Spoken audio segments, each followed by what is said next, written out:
Welcome for the Group 3 presentation on the topic, the history and the development of the Axum Civilization. So here I want to introduce the members of this group. We are four. I speaking, I'm Emmanuel. And then we have Kirui, we have Mandela and Frederick. So I'm going to do the part of the introduction, whereby I'm going to introduce about the Axum Civilization. So on the introduction part, we get that the kingdom of Axum was one of the most powerful and influential civilizations of the ancient world. It flourished between 100 CE and 940 CE in what is today the northern Ethiopia and Eritrea. The Persian prophet called Mani during the 3rd century CE listed the Axum among the four great powers of the world alongside Rome, Persia, China, and Axum, which we are talking about today. So we also have the geographical location and the environmental setting of this Axum civilization, whereby we are being told that it is located in the northern Ethiopian highlands, which is modern day Tigray or Ethiopia and Eritrea, near Red Sea trade routes, capital city Axum. And we also have the geographical advantages that this kingdom had. The first one is fertile highlands for agriculture. And also we have the access to Red Sea via the port of Adulis. And the third one, which is also the last, we know that they were in a strategic position between Africa, Arabia, and the Mediterranean.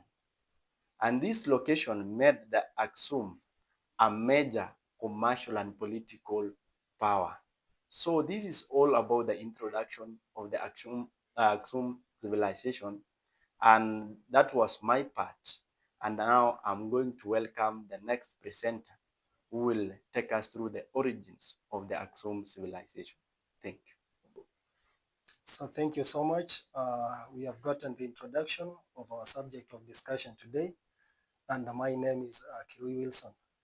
Now we're going to deal with and talk about the origins of the Axum civilization, its political organization and kingship. It is good to know that Axum was a centralized monarchy, and the king was called Negus. That was the first king. And there is a word that goes around that he was called the king of kings. There were other important rulers, and one of them who was in the 1st century is named Zoskales, and is the one who controlled the territory of Adulis. The second most famous of them was again King Ezana, and he was an Axum ruler. When we are told that he converted to Christianity and he expanded the territory of Axum into the Nubian kingdom. The Axum civilization also had its economic foundations, and it was prosperous.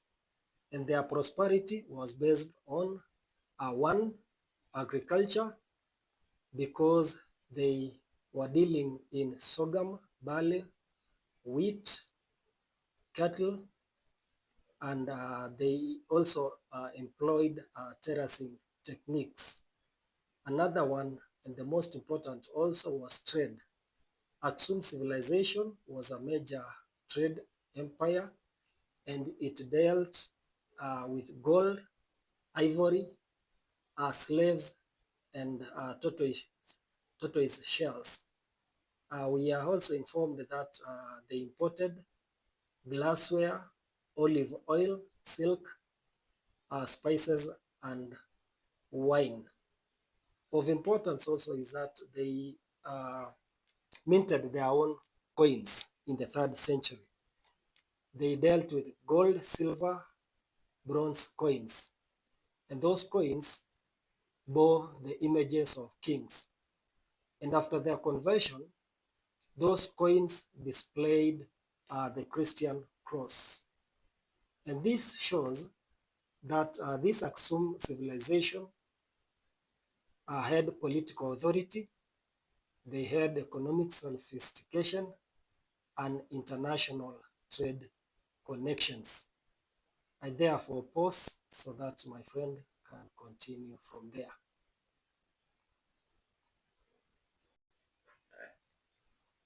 Thank you. Mandela Churchill, the next presenter.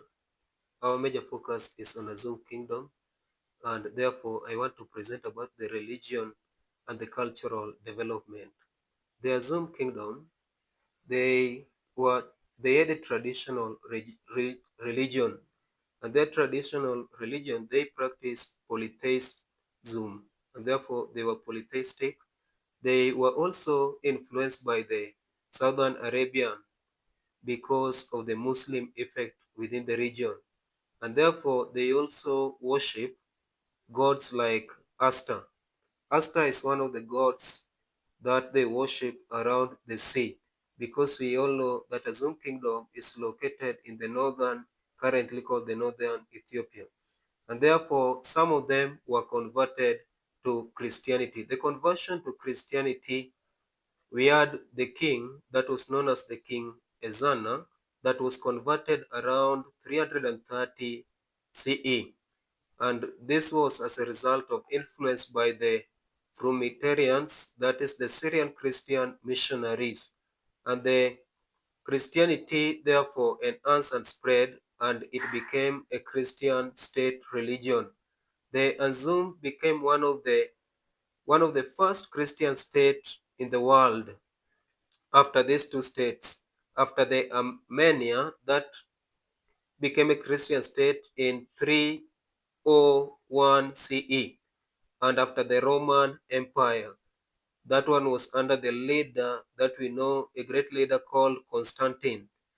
And we can also trace through the Ethiopian Orthodox churches.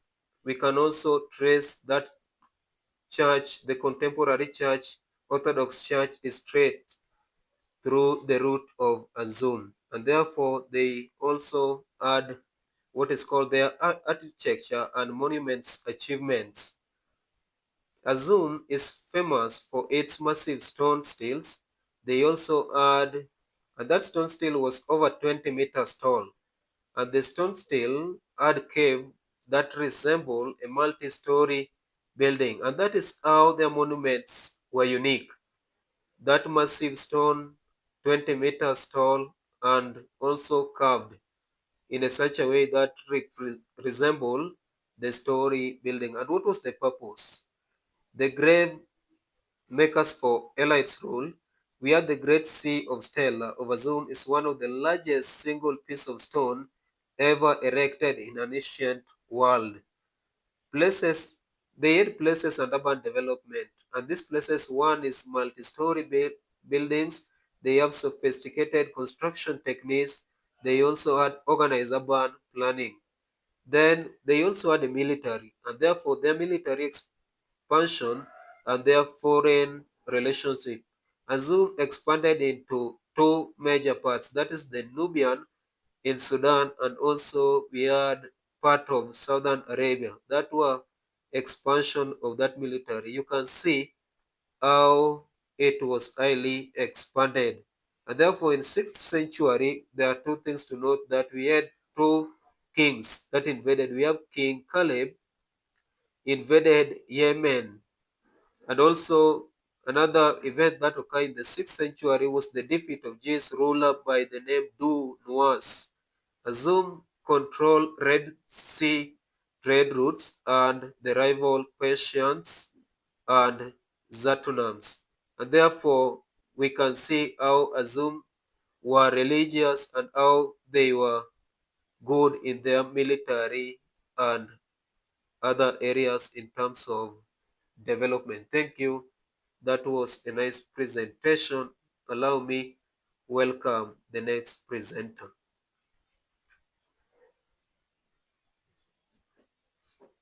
Thank you. I'm Frederick Otieno.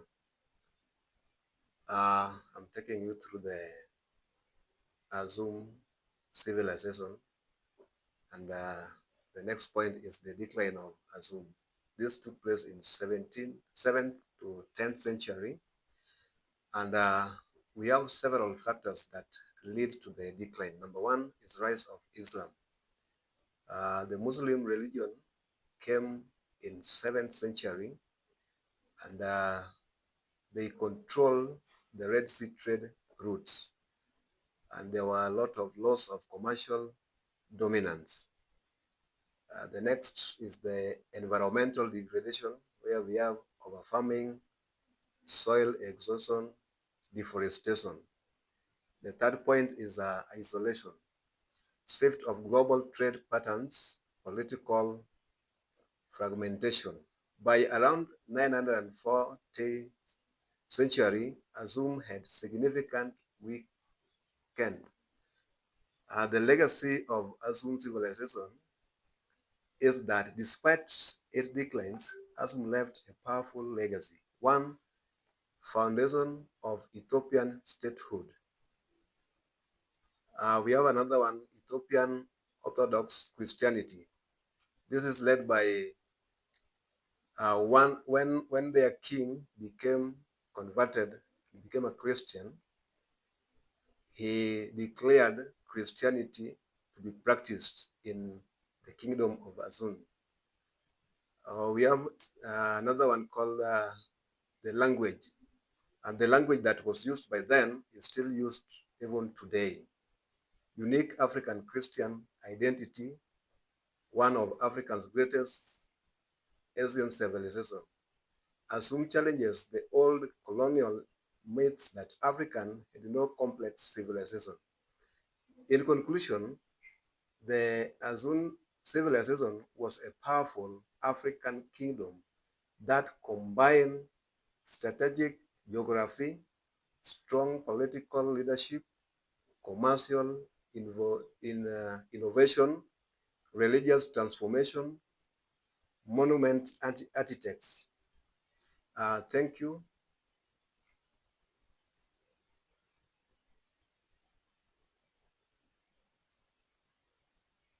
Thank you for watching. That's our presentation.